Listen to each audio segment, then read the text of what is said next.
Well, greetings, Management 330 students. This is Mr. Doucette. This is week number 2 in our 8-week course in Business and Management Communications here at the Masters University. And I just wanted to do another video. I feel like I don't usually do videos in class, but I think I'll try this semester because I want to keep you informed about a few things, especially when we start getting into like business writing and things like that, which we're already doing. So I want you to kind of understand some of the rules and guidelines that that you need to follow when you're doing business writing, because it's not the same as writing an essay. It's not the same as English writing. It's also very important how your document looks, how your text looks, things like that.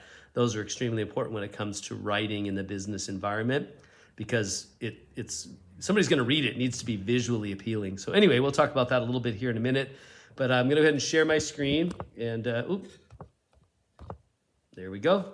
And I'm on our home page. I'm going to just scroll down here we're in module 2 this week, or week number 2. And so you're going to be, once again, doing a couple of grammar, doing a couple of writing assignments.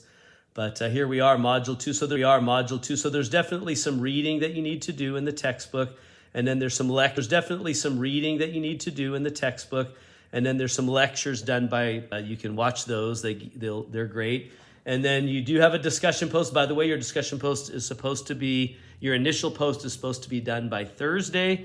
And then you have Friday, Saturday, and Sunday to comment on other students' posts. So make sure you do that by Thursday, or else you do begin to lose points.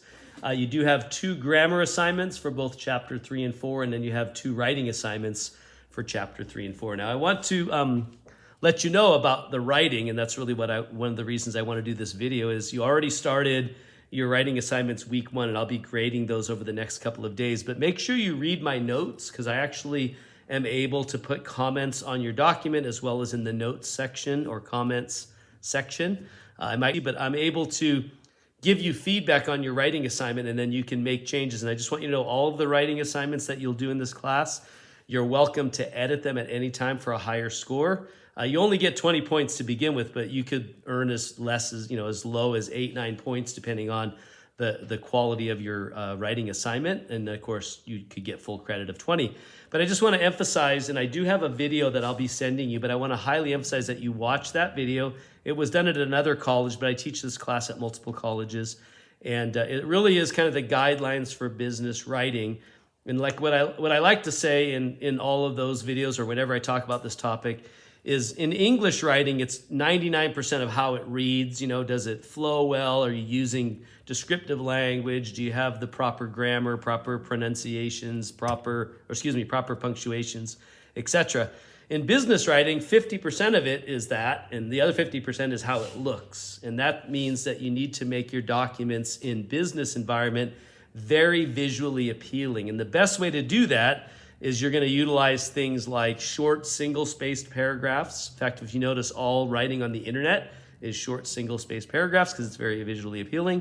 The use of headings, the use of bullet lists, the use of bold text, italicized text, underlined text, all that within your document makes it more readable. And you might say, well, what do I bullet list? Well, any kind of list, any kind of statements that can flow 1, 2, 3, 4, anything like that you want to put into a bullet list.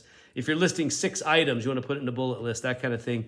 What should I make bold? Anything that you need to stand out, maybe a key word or a key phrase or something you don't want your audience to miss, make it bold. Even better, make it all caps and bold, whatever it takes to really grab their attention. When should I make headings? Do them all the time. Do a heading over every paragraph in your document in the next paragraph. That way your document's more what we call paragraph.